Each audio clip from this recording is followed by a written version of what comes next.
There are moments in every human life when reality appears to close in from all sides, when every door seems locked and every path blocked. Illness without cure, debts without solution, relationships apparently beyond repair, dreams buried under years of disappointment. These experiences tempt the heart to conclude that the impossible is final, that there is nothing more to be done. Yet, throughout history and in the quiet stories of ordinary people today, a surprising truth continues to emerge. What seems humanly impossible is not necessarily final when placed into the hands of God through sincere, persevering prayer. Prayer does not always change external circumstances in the way we imagine, but it unfailingly opens a new horizon, one in which the impossible is no longer a hard wall, but a threshold to a deeper encounter with the one who transcends all limits. Before we go further, if this reflection speaks to you, you are invited to subscribe to the channel, like this message, and share a brief comment with your own experience of prayer. To speak of the power of prayer that transforms the impossible is not to propose a naive optimism or a magical formula. It is to recognize that the world is more than what we can see, calculate, or control, and that the human heart is made for a relationship with a living God who listens, responds, and acts. In every great spiritual tradition, prayer is understood as a bridge between the finite and the infinite, between human fragility and divine strength. This bridge is not built out of illusions, but out of trust, fidelity, and a humble acknowledgement of our limits. Where our strength ends, prayer begins to reveal its quiet and extraordinary force. Consider the example of a family facing a medical diagnosis that leaves little room for hope. The doctors have done what they can. The statistics do not favor recovery. The family, confronted with this news, could easily surrender to despair. Instead, they choose a different posture. They gather, they hold hands, and they pray. Their prayer does not deny the medical reality. It does not replace treatments or ignore professional advice. Rather, it places the situation into a wider horizon, one in which the final word belongs not to pain or statistics, but to the God who sees every tear and hears every cry. In some cases, there will be an unexpected improvement that surprises even the specialists. In others, the illness may run its course.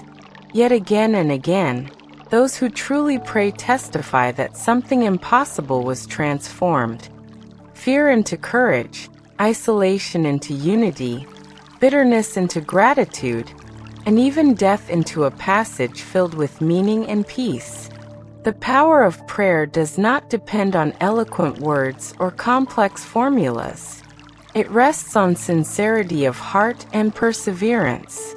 A simple cry, "God help me," can be more powerful than pages of speeches recited without attention or faith. When someone falls to their knees alone in a room, or silently raises their heart in a crowded street, an invisible dialogue begins.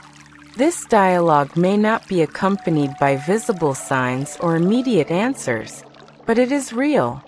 In that hidden exchange, the impossible is already beginning to bend, not necessarily because circumstances are instantly altered, but because the person is being inwardly transformed. Pride gives way to humility, agitation to patience, and despair to a kind of calm courage that is itself an astonishing miracle. Modern research into the effects of prayer and spirituality on human well-being has offered some interesting confirmations of what faith has always intuited. Studies in psychology and medicine, for example, have observed that people who cultivate a regular life of prayer or meditation tend to show greater resilience in the face of adversity. They often recover more quickly from emotional trauma, experience lower levels of stress and anxiety, and maintain a more hopeful outlook even when circumstances are difficult. Prayer, in this sense, is not only a spiritual act, but a profound exercise of trust that reorders the entire inner world. While science cannot fully measure the mysteries of God's response, it can at least observe that hearts turned toward God are strengthened in ways that defy purely material explanations. To understand how prayer transforms the impossible, it is helpful to reflect on the very nature of impossibility. Many impossible situations are defined as such because they resist our control, our plans, or our limited imagination. We say something is impossible when we cannot see a path forward that fits within our expectations. Prayer, however, invites us to step outside of ourselves and into the perspective of God, who is not constrained by our time, our calculations, or our fears. What we call impossible may, from God's perspective, be only the beginning of a different path. In this sense, prayer is an act of surrender, not a passive resignation, but an active decision to entrust our impossibilities to the one whose wisdom and power go infinitely beyond our own. This act of surrender can be difficult, because it touches the core of our desire to be in control. Many people hesitate to pray deeply, because they fear that God's answer may not coincide with their own plans. They may say the words of a prayer, but in their hearts they cling firmly to their own solutions. Yet the power that truly transforms the impossible is released when a person dares to say, with full honesty, "Not my will, but yours be done." This statement is not a declaration of defeat. It is a confession of faith that God's will, even when mysterious, is always wiser, more loving, and more far-reaching than our own. When this inner consent is given, a door opens through which grace can enter, and that grace can move mountains that no human effort could ever touch. History offers many testimonies of such transformations. Communities facing persecution who persevered in prayer instead of hatred, and eventually saw impossible walls fall. Individuals trapped in patterns of addiction or violence who, after years of struggle, finally cried out to God with all their strength and experienced a liberation they had come to believe was unattainable. Parents who prayed for years for a child who had turned away from faith and family, and at last witnessed a return that seemed humanly impossible. These stories are not absolute formulas, and prayer is not a guarantee of outcomes according to our timetable. Yet the recurrence of such narratives across cultures and centuries points to a reality that cannot be dismissed. When human weakness meets divine mercy through prayer, something new becomes possible. There is also a quieter, less visible dimension to the power of prayer. Not every miracle is dramatic or immediately evident. Often, prayer transforms the impossible from within, in ways that only the one who prays can fully perceive. A person who feels unable to forgive a deep offense, for example, may begin by honestly bringing their anger and pain before God. At first, nothing seems to change. Yet as they continue, day after day, to pray for the grace to forgive, they gradually notice a subtle softening of the heart. Memories once filled only with bitterness become less sharp.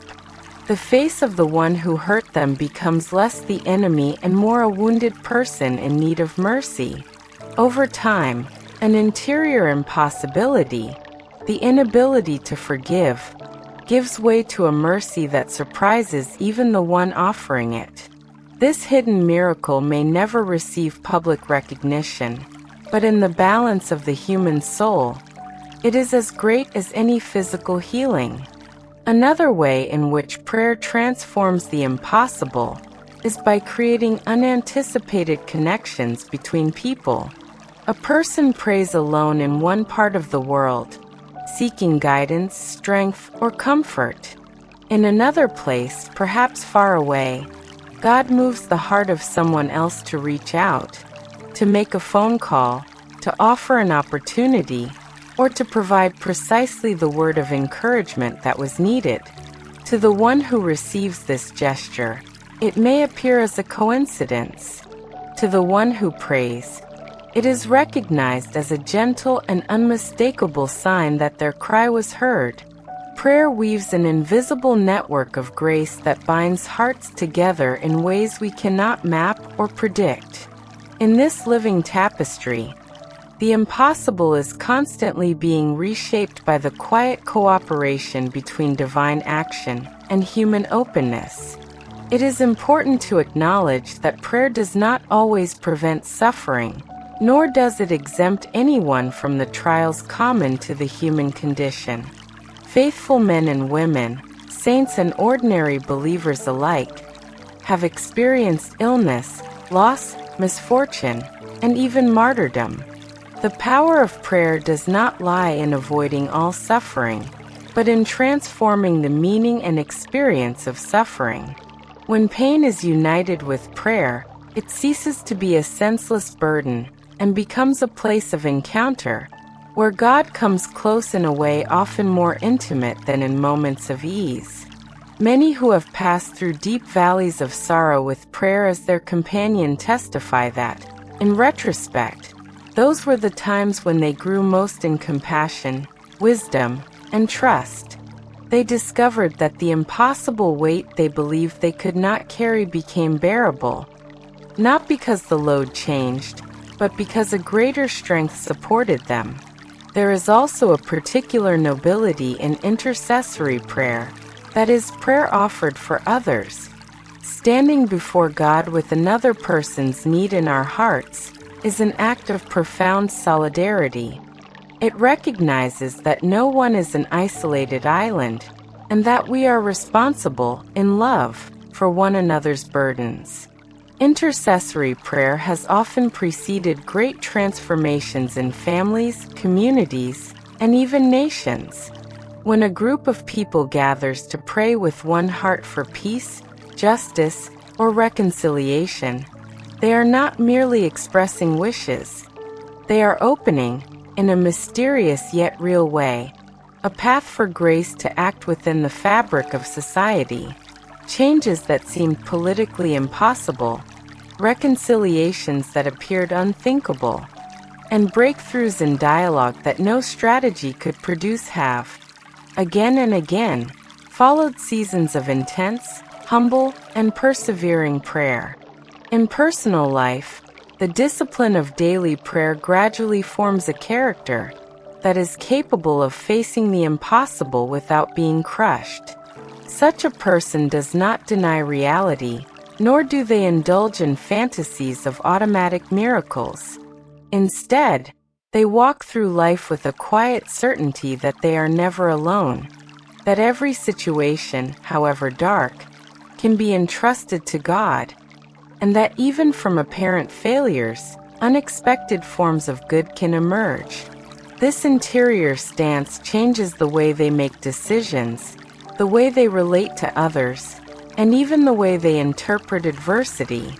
The impossible, for them, is no longer a reason for despair, but an invitation to deeper trust. In this sense, the greatest transformation that prayer offers is not outside us, but within us. It gradually forms in us a heart that beats in harmony with the heart of God.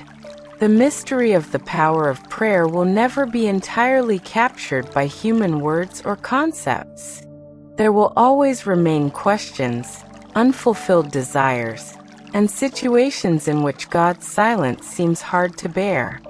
Yet even in these, those who persevere in prayer often discover, later on, that what appeared as silence was in fact a hidden preparation, a slow weaving of circumstances and inner growth that eventually revealed a wisdom greater than their immediate understanding. The impossible, in this perspective, is not simply an obstacle to be removed, but a teacher that leads us to deeper humility, broader compassion, and a more mature faith. To live this reality is to accept that the path of prayer is a lifelong journey. One does not learn to pray in a single day, nor does one exhaust the depths of God's action in a single experience.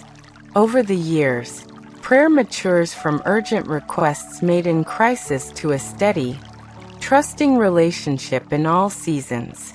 The person who perseveres discovers that their prayers change in tone. Less insistence on specific outcomes, more openness to God's will.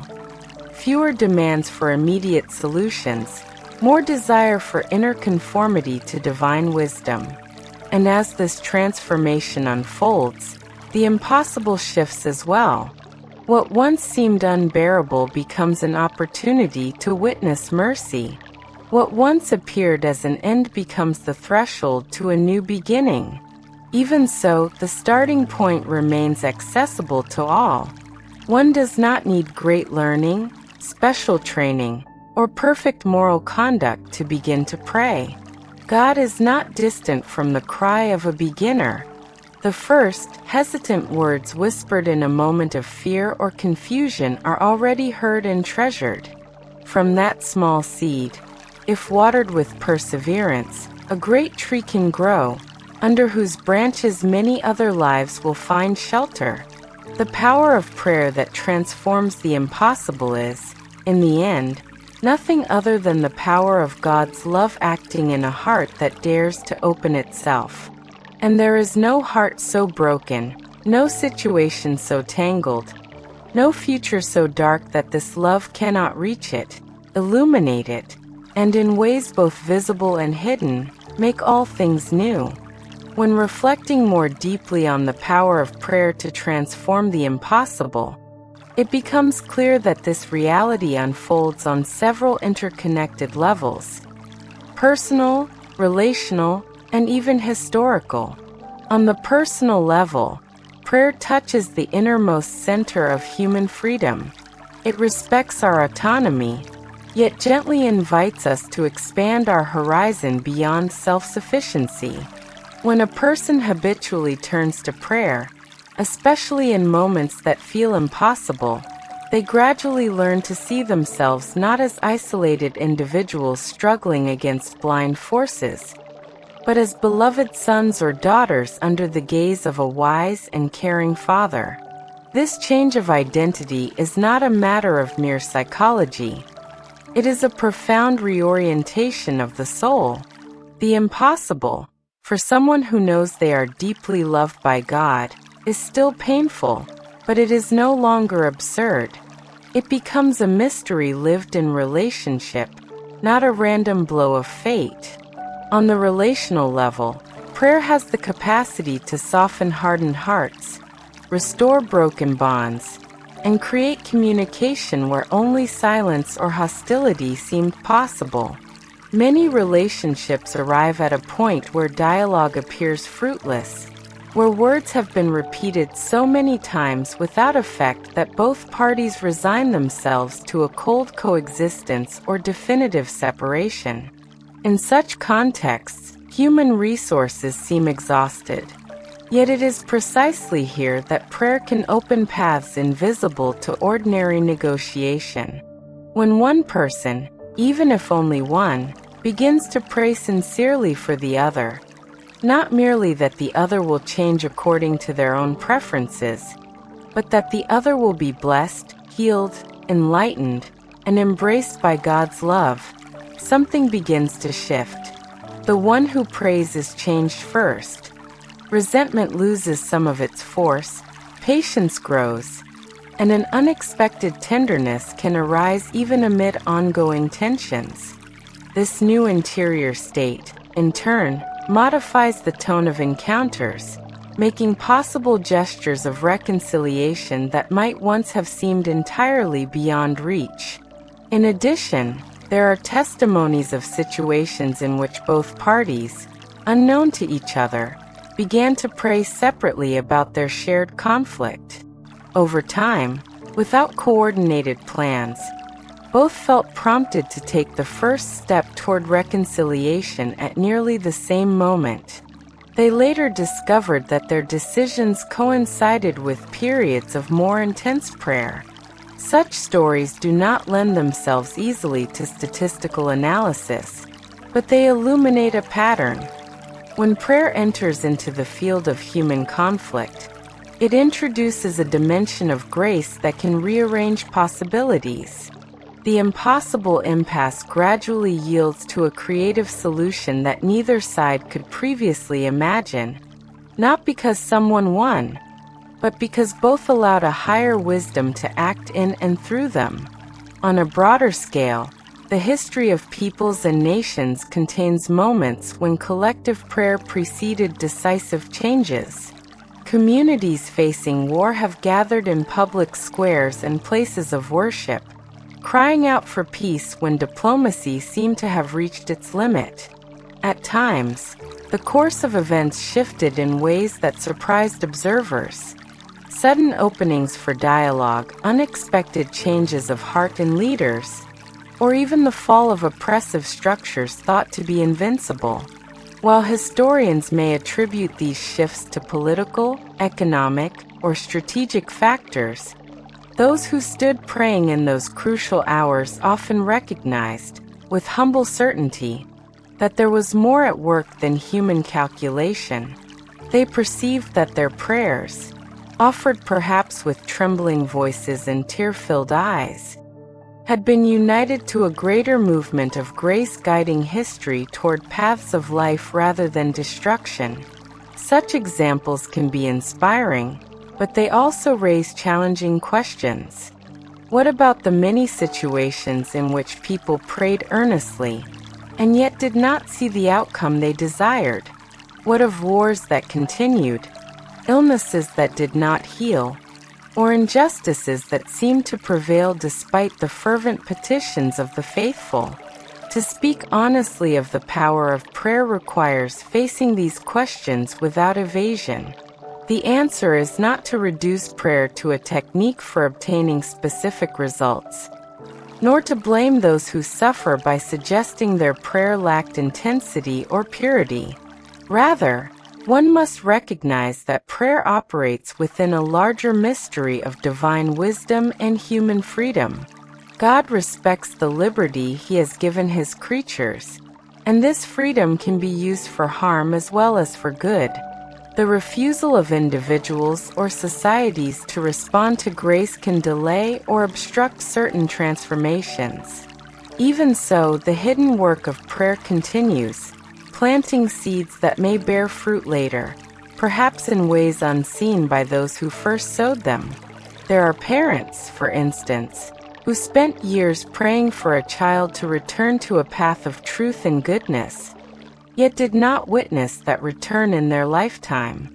Only later, sometimes long after the parent's death, did the child experience a profound conversion, remembering with gratitude the faith and prayers of those who had gone before. From the limited perspective of chronological time, one might say that the prayers were not answered during the parents' lives. From the more expansive perspective of God, who holds all times in His hands, those prayers were like precious drops of water feeding a seed that would germinate at the right moment. The apparent delay did not diminish their value. Rather, it revealed that the power of prayer is not confined to the narrow boundaries of our immediate expectations. Similarly, in the face of incurable illness, many have prayed for physical healing and did not receive it in the form they hoped.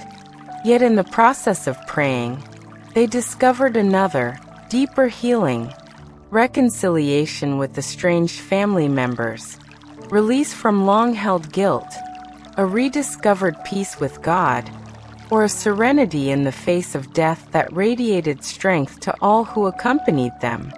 The impossible here, the fear of dying without meaning, the terror of suffering alone, was transformed. Those who visited such a person in their final days often reported leaving not crushed by sadness, but strangely consoled and strengthened.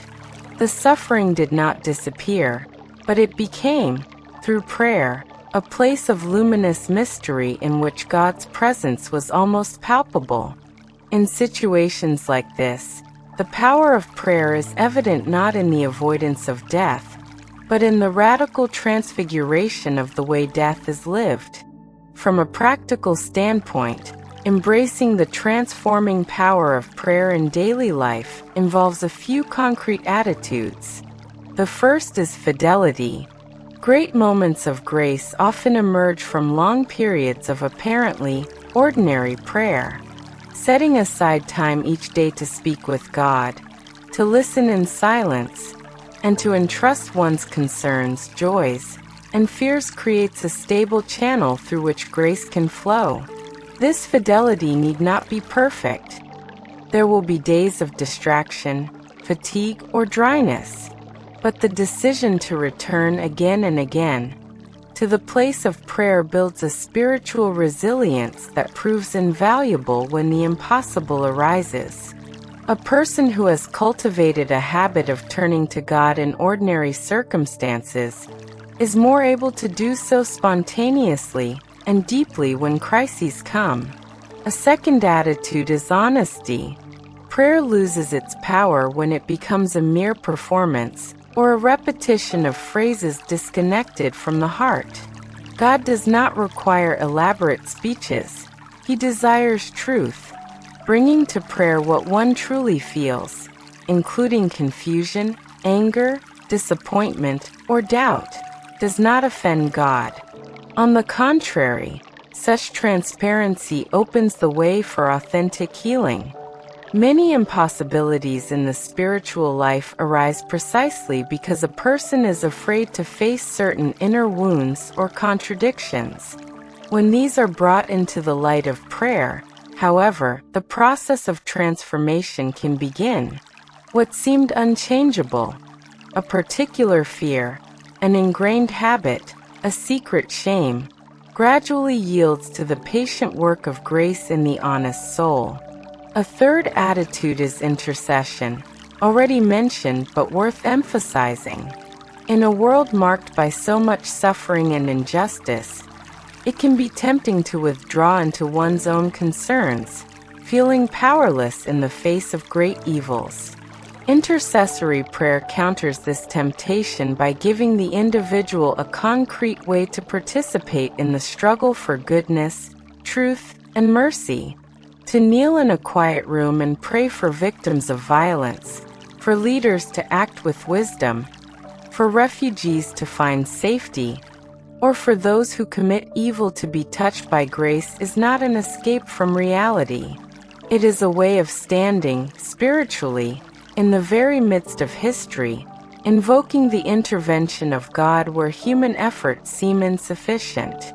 Though we may not always see the visible results of such prayer, faith assures us that no sincere intercession is lost. Each is like a light lit in the darkness, contributing to a dawn that will one day fully arrive. Furthermore, the practice of giving thanks in prayer, even amid the impossible, has a particular transforming power. Gratitude does not deny suffering, but it refuses to let suffering define the whole of reality. When a person chooses to acknowledge in the presence of God the gifts that remain, the support of friends, the beauty of creation, the strength to endure another day, a subtle shift occurs. The heart, instead of closing in on itself, opens. This openness is itself a channel through which grace can act. Often, it is in moments of deliberate gratitude that new insights, unexpected consolations, or creative solutions first appear. The impossible still looms, but it is now surrounded by signs of a faithful presence that has not abandoned us. At the deepest level, the power of prayer to transform the impossible is rooted in the mystery of God's own heart. Prayer is not a human invention designed to manipulate a distant deity. It is a response to an invitation that begins with God Himself. Before we ever utter a word, We are already known, loved, and sought. The very desire to pray is, in a certain sense, already a work of grace within us. When we approach God with our impossibilities, we are not informing Him of something unknown, nor are we trying to persuade Him to care. He already cares more deeply than we can imagine. Prayer, then, is less about changing God's mind and more about allowing His love to penetrate our situation and our hearts in ever deeper ways. This perspective guards us from both presumption and despair. We do not presume that God will always act according to our plans, as if He were bound to fulfill our every wish. Yet we also refuse to despair, because we know that His love is constant, His power is limitless, and His wisdom is unfailingly directed toward our true good. Between these two extremes, the soul that prays walks a path of trust, sometimes trembling, often without full understanding, but sustained by a quiet conviction. Nothing entrusted to God in prayer is ever wasted, and no impossibility placed in His hands remains exactly as it was. In the end, to believe in the power of prayer that transforms the impossible is to make a profound choice about how one will live. It is to refuse to be governed solely by fear, by visible calculations, or by the apparent finality of circumstances. It is to affirm, against all appearances, that there is a higher reality, a greater love, and a stronger hope at work in the world. This choice does not remove challenges, but it illuminates them. It allows each day, no matter how ordinary or difficult, to become a space of encounter, a place where heaven and earth meet in the quiet dialogue between a seeking heart and a listening God. For the reader who stands today before some form of impossible, a situation that seems beyond repair, a future that appears closed, a wound that feels incurable, the invitation is simple and profound. Begin or begin again to pray. Speak to God with your own words. Tell Him exactly how impossible it all seems. Do not hide your doubts or fears. Then, having placed everything before Him, remain for a brief moment in silence, allowing His presence to surround the situation you have described. You may not notice immediate changes, but if you persevere day after day, you will one day look back and realize that something has indeed been transformed. Perhaps the circumstances, perhaps the hearts involved, perhaps your own way of seeing. In that realization, you will touch the quiet, astounding truth that animates all genuine prayer. With God, even the impossible is not the end, but the beginning of a new story.